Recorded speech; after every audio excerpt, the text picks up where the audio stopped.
Well, hello and welcome to this English lesson about describing people's flaws.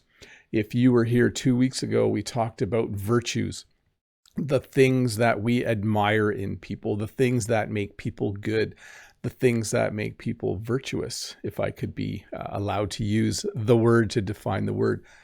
But today, we're going to talk about flaws. We're going to talk about things like laziness, the things that aren't desirable in people, the characteristics that aren't desirable in people. These might be things that drive you crazy or you find aggravating or annoying. So today we're going to look at about 30 flaws and how we use them to describe people. So once again, welcome to this English lesson about describing people's flaws. Impatience, frustration when things don't go quickly enough.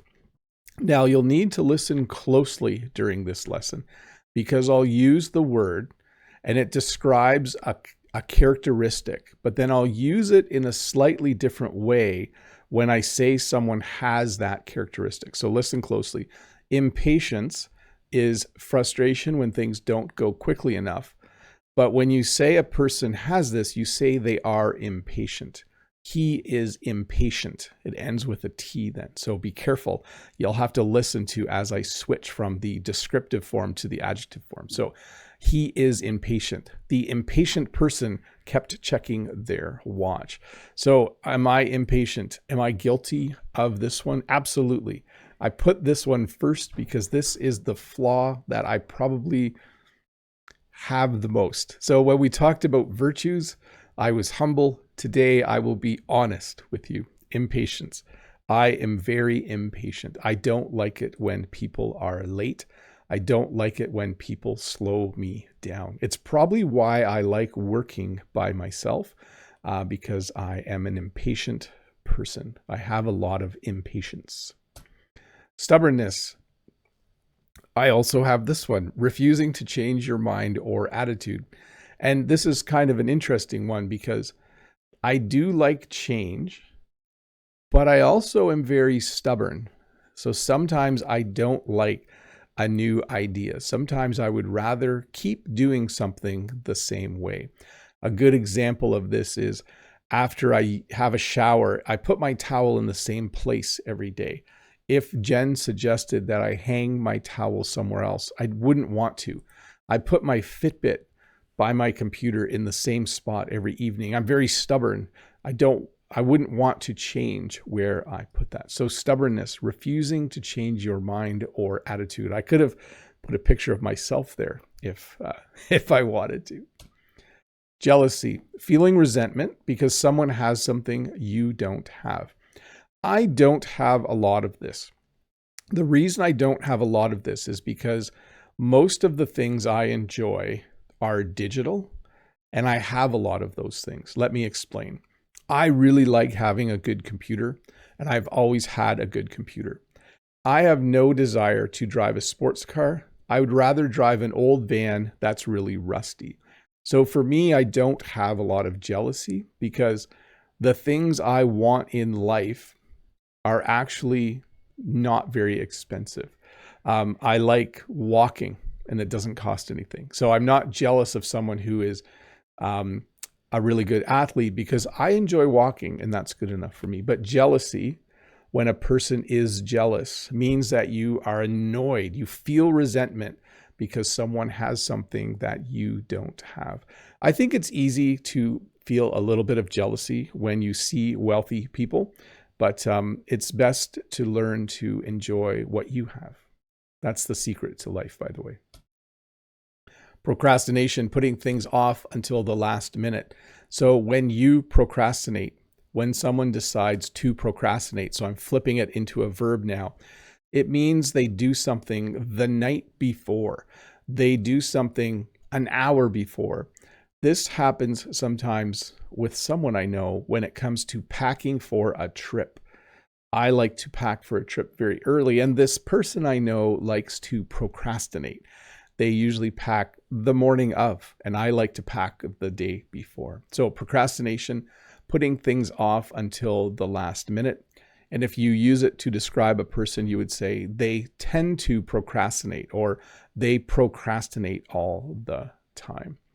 So you can see this person is just sitting there on their phone and they should probably be doing something, but instead they decided to procrastinate.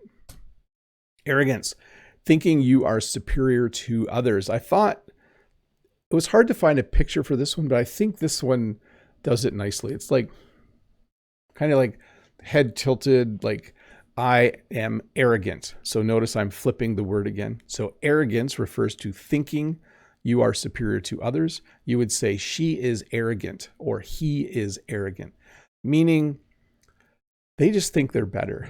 The best example of this is in the professional sports world. There are athletes who are very humble. They're amazing athletes, and they're always like, I'd like to thank my mom and dad. They're very humble. But there's other athletes who are arrogant. I won't mention any names, but they feel like they're just the best player in the league, and they have no problem saying that to people, that they are the best. Dishonesty, telling lies and being untruthful or deceptive. So a virtue is honesty. You could say Joe is a very honest person. You could say Fred is a very dishonest person.